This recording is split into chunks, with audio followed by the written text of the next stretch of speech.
Job లేక ఇబ్బంది పడుతున్నారా? అయితే మెడికల్ కోడింగ్ మీకు మంచి ఆప్షన్. వెంటనే కాల్ చేసి కోర్సులో జాయిన్ అవ్వండి. ఆంధ్రప్రదేశ్ ప్రభుత్వం రాజధాని అమరావతిలో రోడ్ నెట్వర్క్ సంబంధించి ఒక కీలకమైన నిర్ణయం తీసుకుంది. E13, E15 ఈ రహదారుల్ని జాతీయ రహదారితో అనుసంధానించేటువంటి ప్రణాళికని అమలు చేయాలని డిసైడ్ చేసింది. దీనికి సంబంధించినటువంటి డిపిఆర్లు కూడా ప్రిపేర్ అయ్యాయి. ఫైనల్గా ఇప్పుడు టెండర్స్ కాల్ఫర్ చేసింది. 455 కోట్ల రూపాయల అంచనా వ్యయంతో ఈ రెండింటికి సంబంధించినటువంటి టెండర్లని అమరావతి డెవలప్మెంట్ కార్పొరేషన్ రిలీజ్ చేసింది.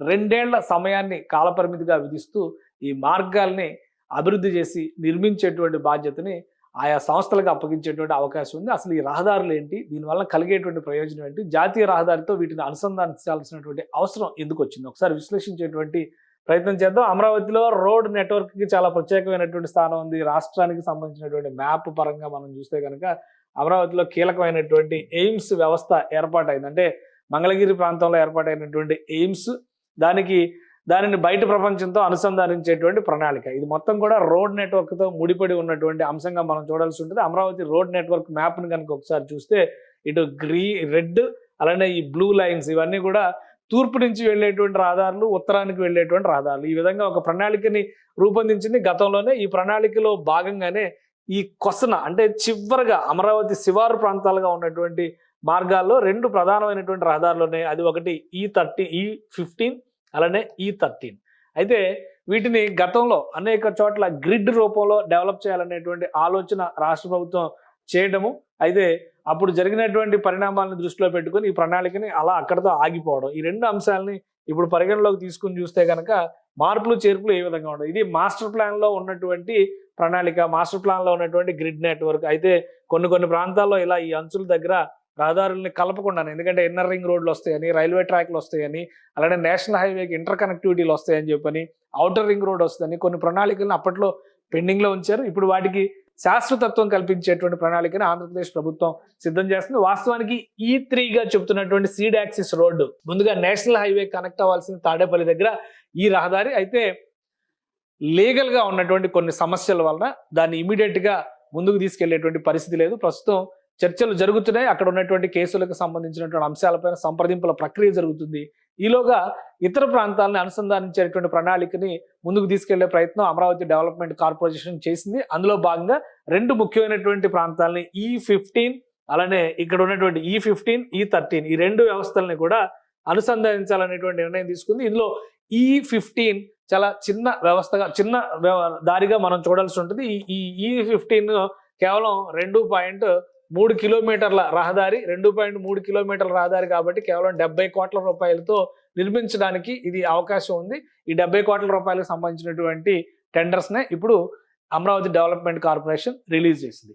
ఇక E13 కొద్దిగా కాంప్లికేషన్తో కూడినటువంటి నిర్మాణం ఇది. E13 ఎయిమ్స్ని, All India Institute of Medical Sciences మంగళగిరిని బయట ప్రపంచంతో అనుసంధానించడం, అంటే నేషనల్ హైవేకి కనెక్ట్ చేసేటువంటి ప్రధానమైనటువంటి మార్గం అవుతుంది. ఇందులో కొన్ని కాంప్లికేటెడ్ డిజైన్లు ఉన్నాయి కాబట్టి దీనికి అయ్యేటువంటి ఖర్చు 370 కోట్ల రూపాయల నుంచి 380 కోట్ల రూపాయల వరకు అవుతుందని చెప్పని రాష్ట్ర ప్రభుత్వం అంచనా వేసింది.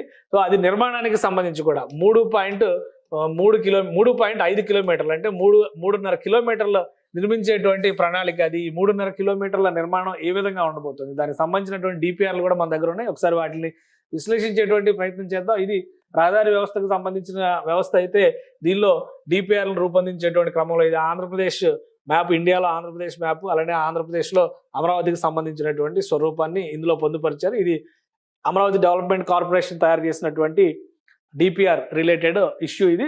సో దీన్ని ఒకసారి మనం చూద్దాం.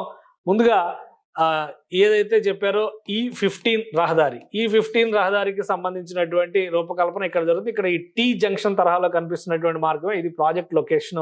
ఇదే 2.3 కిలోమీటర్లు సుమారుగా అనుకుంటే కనుక ఇక్కడ ఈ నిర్మాణం జరుగుతుంది. దీనికి 70 కోట్ల రూపాయలు ఖర్చు అవుతుందని చెప్పని అంచనా వేశారు. ఈ పైనుంచి కనిపిస్తున్నది E13 అలైన్మెంట్, ఇది పైనుంచి ఉంది. దీన్ని ఇంకొంచెం డీటెయిల్గా చూడాల్సినటువంటి అవసరం ఉంటుంది, ఎందుకంటే ఇది కొంచెం కాంప్లికేటెడ్ డిజైను. రాబోయేటువంటి రోజుల్లో నిర్మాణానికి సంబంధించి అమరావతిలో ఉన్నటువంటి కొన్ని కీలక ప్రాంతాలు ప్లస్ మంగళగిరిలో ఉన్నటువంటి ముఖ్య ప్రదేశాలను కనెక్ట్ చేసేటువంటి జంక్షన్ అవుతుంది. దీనిలో ట్రంపెట్ జంక్షన్లు, అలానే సర్వీస్ రోడ్లు, విశాలమైనటువంటి సర్వీస్ రోడ్లు, వ్యవస్థకు సంబంధించిన అంటే నిర్మాణానికి సంబంధించి కూడా చూస్తే మనం 4 లేన్ రహదారులుగా కనిపించేటువంటి ఇది ఒక భారీ నిర్మాణం అవుతుంది. మరీ ముఖ్యంగా ఇక్కడ గమనించాల్సినటువంటి ఇంకొక అంశం ఏంటంటే ఇక్కడ నిర్మాణంలో ఉన్నటువంటి 2 అంశాల్లో నిర్మాణంలో ఉన్నటువంటి వెస్ట్ బైపాస్ రోడ్డుకి అనుసంధానించే విధంగా వీటి ప్రణాళికని రూపొందించారు. ఎందుకంటే గతంలో రోడ్ గ్రిడ్ నెట్వర్క్ని ఏర్పాటు చేసేటువంటి క్రమంలో, ఎందుకంటే ఈ మొత్తం గ్రిడ్ మనం చూస్తే కనుక దాదాపు 40 రహదారుల్ని మాస్టర్ ప్లాన్లో భాగం చేశారు. ఏ రహదారి కూడా డెడ్గా ఉండకూడదు, ప్రతి రహదారి కూడా ఇంటర్ కనెక్టివిటీగా ఉండాలనేటువంటి ప్లానింగ్ ఇందులో చేశారు.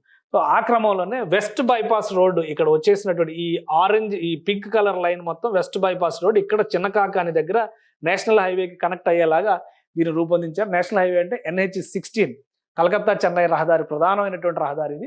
దాన్ని కనెక్ట్ అయ్యేలాగా దీన్ని రూపొందించారు. అందుకనే ఇప్పుడు E15 రహదారిని ఇక్కడ ఉన్నటువంటి గ్యాప్ని, అంటే మంగళగిరి ఓల్డ్ బస్ స్టాండ్ సమీపంలో ఓల్డ్ చెన్నై రోడ్ అంటారు, ఓల్డ్ మద్రాస్ రోడ్ అంటారు, ఆ రోడ్ని కనెక్ట్ చేసేటువంటిది ఇదే అవుతుంది.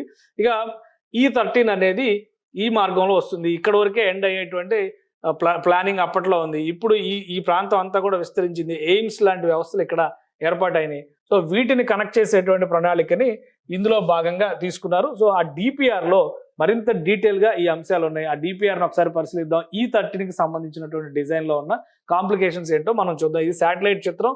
E13 రహదారి వ్యవస్థ ఈ విధంగా వస్తుంది. దీని నమూనాని అధికారులు రూపొందించారు. ఇటు చూస్తే గుంటూరు అమరావతి ప్రాంతానికి ఈ ప్రాంతానికి సుమారుగా ఒక 25 కిలోమీటర్ల డిస్టెన్స్లో ఉంటుంది. అటు విజయవాడ నగరం కూడా ఒక 17 కిలోమీటర్ల డిస్టెన్స్లో ఉంటుంది. ఈ మధ్యలో ఉన్నటువంటిది ఇదంతా కూడా మంగళగిరి ప్రాంతం. ఇటు అమరావతి కేవలం 5 కిలోమీటర్ల డిస్టెన్స్లో మాత్రమే ఉంటుంది. సో అమరావతి నగరానికి ఒక బార్డర్ ఏరియా అనమాట. ఇక్కడతో డెడ్ ఎండ్ అయిపోయేటువంటి రహదారిని ఇప్పుడు మంగళగిరి మీదుగా నేషనల్ హైవేకి కనెక్ట్ చేయాలనేది ప్రణాళిక.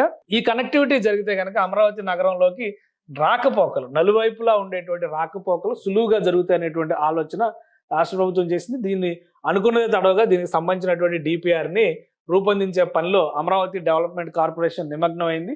సో ఇక్కడ ఉన్నటువంటి ముఖ్యమైనటువంటి అంశాలని మనం చూద్దాం.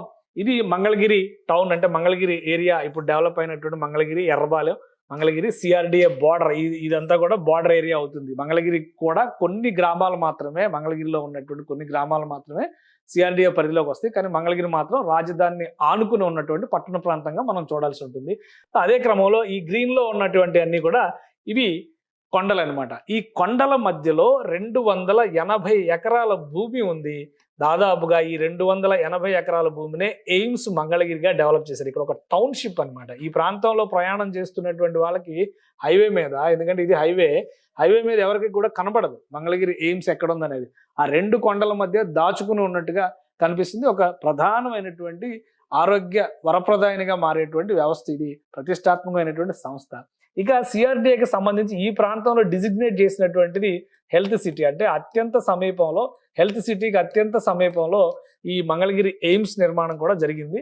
సో భవిష్యత్ అవసరాలను దృష్టిలో ఉంచుకొని రాష్ట్ర ప్రభుత్వం చేసినటువంటి ప్రణాళిక ఏంటంటే, ఇది కొంచెం కాంప్లికేటెడ్ అయినప్పటికీ కూడా 380 కోట్ల రూపాయల పైగా ఖర్చు అవుతున్నప్పటికీ కూడా ఇది చేయడం వలన భవిష్యత్తులో మంగళగిరి ఎయిమ్స్ కూడా ప్రయోజనం కలుగుతుంది అనేటువంటి ఒక ఆలోచన చేసింది. అందులో భాగంగానే ఇక్కడ ఈ వయడక్ట్ బ్రిడ్జ్, మీరు ఒక గమనిస్తే ఈ వయడక్ట్ బ్రిడ్జ్ అలానే హిల్ కట్స్ ఇవన్నీ కూడా ఈ డిజైన్లో రూపొందించారు. ఎందుకంటే ఇది ఒక ఎలివేటెడ్ కారిడార్ రూపంలో జరగాల్సినటువంటి నిర్మాణం.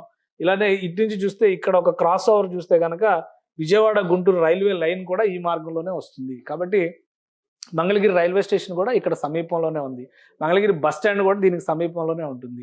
ఈ జంక్షన్ను పూర్తి స్థాయిలో అభివృద్ధి చేయడం కోసమే ఒక నిర్ణయం తీసుకుంది. ఇటువైపు కొండ ఉంది, ఇటువైపు కూడా కొండే, కానీ ఇది మంగళగిరి ఎకో పార్క్. ఆ మధ్యకాలంలో మంత్రి నారా లోకేష్ లోకల్ ఎమ్మెల్యే కూడా ఆయన ఒక నిర్ణయం తీసుకున్నాడు. ఈ ఎకో పార్క్లో మార్నింగ్ వాకర్స్ని అడ్డుకుంటున్నారనేటువంటి విజ్ఞప్తి, అంటే అడ్డుకుంటున్నారనేటువంటి ఫిర్యాదు వచ్చినటువంటి సందర్భంలో అటవీ శాఖ అధికారులతో సంప్రదిస్తే ఏడాదికి 5 లక్షల రూపాయలు ఎకో పార్క్ నుంచి ఆదాయం వస్తుందని చెప్తే పర్సనల్ మనీ ఆయన పే చేసి మరి ఎకో పార్క్లో వాకింగ్కి అవకాశం కల్పించారు అప్పట్లో నారా లోకేష్. సో అదే క్రమంలో ఈ ఎకో పార్క్ మొత్తం కూడా కొండ ప్రాంతమే ఉంటుంది. సో 2 కొండలు ఉన్నాయి కాబట్టి 2 కొండల మధ్యలో కూడా ఈ ప్రణాళికని డిజైన్ చేశారు. ఇది ఒక అతిపెద్ద రోడ్ అవుతుంది. సర్వీస్ రోడ్లు కూడా దీనికి ఉంటాయి.